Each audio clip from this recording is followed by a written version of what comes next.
I'm making goose feather trees. It's a historic tree from the 1800s.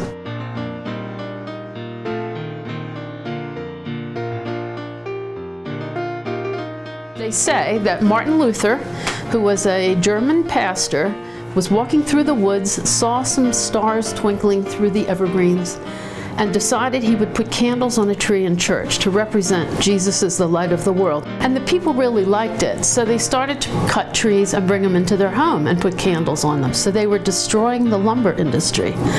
And to the Germans, lumber was a big industry, an important industry. So it started to become prohibited to cut down fresh trees at Christmas time.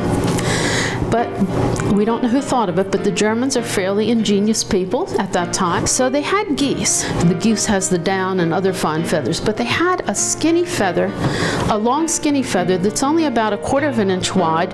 This is a half of one. On the front edge of the goose wing, and they only come along that leading edge of the wing. They're not warm, there's no thermal quality to them, so they weren't useful to the Germans. So somebody realized that they could slit the quill and rip the feather in half. It's called stripping.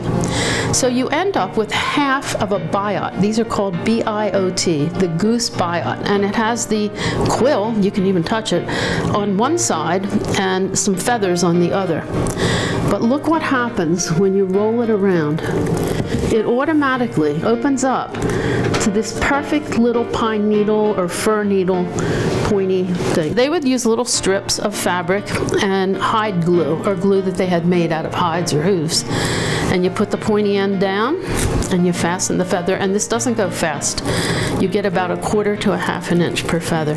But as you twist it around, it makes a perfect little pine branch or fir tree. And then when my husband finally retired, he was already in his 70s, but we decided we'd make some more and donate them and sell them for the benefit of historical foundations.